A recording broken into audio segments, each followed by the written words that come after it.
తెలంగాణను సినిమా రాజధానిగా చేస్తామని తెలంగాణ రాష్ట్ర ఉప ముఖ్యమంత్రి భట్టి విక్రమార్క ఒక ప్రకటన చేశారు. అంటే మళ్ళీ ఇంకొక రామోజీ ఫిల్మ్ సిటీ కడతారా, లేకపోతే ఇంకొక రామానాయుడు స్టూడియో కడతారా, లేకపోతే ఇంకొక అన్నపూర్ణ 7 acres కడతారా? అవన్నీ కూడా తెలంగాణ లోపట్నే కదా ఉన్నవి. ఇక్కడే కదా సినిమాలు అన్ని ఎక్కువ శాతం షూటింగ్లు అన్నీ జరుగుతున్నాయి. ఎవరి కోసం చేస్తారండి? ఈ రాష్ట్ర ప్రయోజనాల కోసం చేస్తారా? ఈ రాష్ట్రంలో ఉన్నటువంటి టెక్నీషియన్స్, ఇక్కడ పుట్టినటువంటి దర్శకులు, నటులు, కళాకారులు వీళ్ళ కోసం చేస్తారా తెలంగాణను సినిమా రాజధానిగా? లేకపోతే గతం నుంచి ఉమ్మడి ఆంధ్రప్రదేశ్ నుంచి ఇప్పటి వరకు ఇక్కడ పాతుకొని పోయి పెట్టుబడులు పెట్టి కోటాను కోట్ల రూపాయలు ప్రజల నుంచి వసూలు చేసుకొని ఈరోజు స్టార్స్గా వెలుగుతున్నటువంటి అగ్ర నిర్మాతలకు, దర్శకుల కోసము, నటుల కోసం చేస్తారా తెలంగాణను సినిమా రాజధానిగా? తెలంగాణ ఫిల్మ్ డెవలప్మెంట్ కార్పొరేషన్ 10 సంవత్సరాల నుంచి పీకింది ఏం లేదు. ఎవ్వరికి కూడా తెలంగాణ వాళ్ళకు, తెలంగాణ ప్రాంతీయ దర్శకులకు కానీ, నటులకు కానీ న్యాయం చేసింది ఏం లేదు. ఒక స్కీమ్ పెట్టింది లేదు, వాళ్ళని ఆదుకున్నది లేదు. తెలంగాణ కల్చర్ని రిఫ్లెక్ట్ చేసేటటువంటి సినిమాలు తీయండాను, తెలంగాణ భాషను, తెలంగాణ చరిత్రను రిఫ్లెక్ట్ చేసేటటువంటి అంశాలతో సినిమాలు తీయండాను. ఏదైనా కాంటెస్ట్లు పెట్టిర్రా, ఏమైనా స్కీమ్స్ పెట్టిర్రా? ఇక్కడ పుట్టినటువంటి నటులకు కానీ, జూనియర్ ఆర్టిస్టులకు కానీ వాళ్ళకేమైనా స్కీమ్స్ పెట్టిర్రా? ఇంకా సినిమా రాజధాని చేస్తా అని చెప్పి బూటకపు మాటలు ఎందుకు మాట్లాడుతూ ఉన్నారు? సినీ పరిశ్రమ మొత్తం మద్రాసులో పాతుకుపోయి ఉన్నప్పుడు ఆంధ్రప్రదేశ్లో, ఉమ్మడి ఆంధ్రప్రదేశ్లో సినిమాలు తీస్తే 50,000 ప్రోత్సాహక పారితోషికం ప్రకటించింది అప్పుడు ఉన్నటువంటి ప్రభుత్వం. ఒక 30-40 సంవత్సరాల క్రితం కాసు బ్రహ్మానందరెడ్డి ముఖ్యమంత్రిగా ఉన్నప్పుడు తెలంగాణ దర్శకుల చేత, తెలంగాణ నిర్మాతలను ప్రోత్సహిస్తూ ఎప్పుడన్నా తెలంగాణ ప్రభుత్వం ఇట్లాంటి ప్రకటనలు చేసిందా? ఇట్లాంటి ఆలోచనలు చేసిందా? తెలంగాణ ఉద్యమకారులు తెలంగాణ సినిమా గురించి ఎన్ని ప్రతిపాదనలు చేసిరు, వాటి అన్నింటిని ఎప్పుడన్నా పట్టించుకున్నదా ప్రభుత్వం?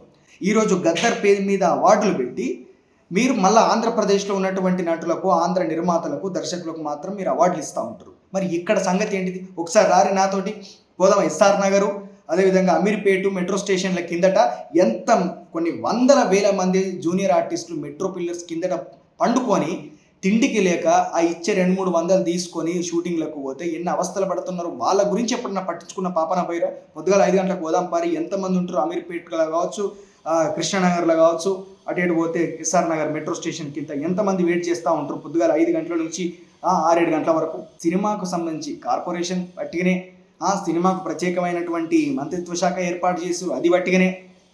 ఏం ఫాయిదా లేదు కదా. సినిమా రాజధానిగా చేస్తామంటే ఎవరి కోసం చేస్తారు? ఏ ప్రాంత వాసుల కోసం చేస్తారు? ఏ పెట్టుబడిదారుల కోసం చేస్తారు? ఇక్కడ విభజన పక్క జరగాలి.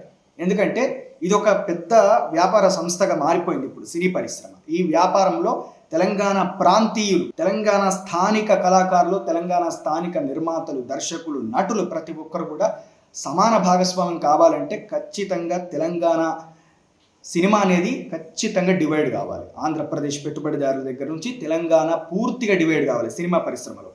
ప్రత్యేక తెలంగాణ సినిమా అనేది రావాలి. మన భాషను విక్రిస్తున్నారు, మనల్ని కమెడియన్లుగా, విలన్లుగా చిత్రీకరిస్తున్నారు అని చెప్పి ఎన్నిసార్లు మొత్తుకోలేం మనం? తెలంగాణ ఉద్యమ సమయంలో తెలంగాణను వ్యతిరేకించినటువంటి ప్రతి ఒక్కరు ఈరోజు అక్కడ గద్దర్ అవార్డులు ఇయ్యంగానే జై తెలంగాణ అంటే ఉప్పొంగిపోతున్నారా? వాళ్ళందరూ తెలంగాణ విభజనను వ్యతిరేకించిన వాళ్ళే కదా, ప్రత్యేక తెలంగాణ రాష్ట్రాన్ని వద్దు అని చెప్పిన వాళ్ళే కదా, వేదికల మీద ఉపన్యాసాలు ఇచ్చిన వాళ్ళే కదా. ఇప్పుడు ప్రత్యేక రాష్ట్రం ఏర్పడ్డది కాబట్టి మా ఆస్తులు ఎడబోతాయో, మా కూసాలు ఎక్కడ గదిలిపోతాయో అన్నటువంటి ఉద్దేశం కొద్దీ వాళ్ళందరూ జై తెలంగాణ అంటారు. ఇక దాంతో ఇక వాళ్ళతో సత్సంబంధాలు ఉన్నాయి, మాకు ఇబ్బందులు ఏం లేవు అని చెప్పడమా? మరి ఇక్కడ సినీ కార్మికుల సంగతి ఏంది? ఇక్కడ కళాకారుల సంగతి ఏంది? ఇన్నోవేటివ్గా ఆలోచించినటువంటి దర్శకులు ఇక్కడ ప్రతి జిల్లాల నుంచి అనేక మంది టెక్నీషియన్స్ ఉన్నారు. ఈరోజు తెలంగాణ నుంచి ప్రత్యేక రాష్ట్రంలో ఈ ప్రత్యేక సినిమా, ప్రతి రాష్ట్రానికి ప్రత్యేక సినిమా వ్యవస్థ ఉన్నది కదా.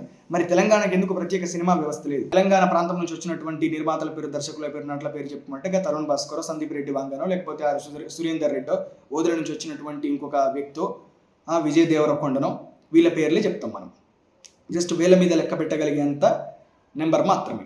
అంతకు మించి గొప్పగా నటులు ఎవరన్నా, గొప్పగా దర్శకులను మనం ఎక్కడన్నా ప్రోత్సహించినామా? ఎక్కడన్నా వాళ్ళను మీదికి తీసుకొచ్చే ప్రయత్నం చేసినామా? లేదు కదా. కాబట్టి తెలంగాణ రాష్ట్రం లోపల ప్రత్యేక తెలంగాణ సినిమా పరిశ్రమ ఏర్పడాలి. ఇక్కడ ఖచ్చితంగా విభజన జరగాలి అన్నిట్లలో జరిగినట్టు.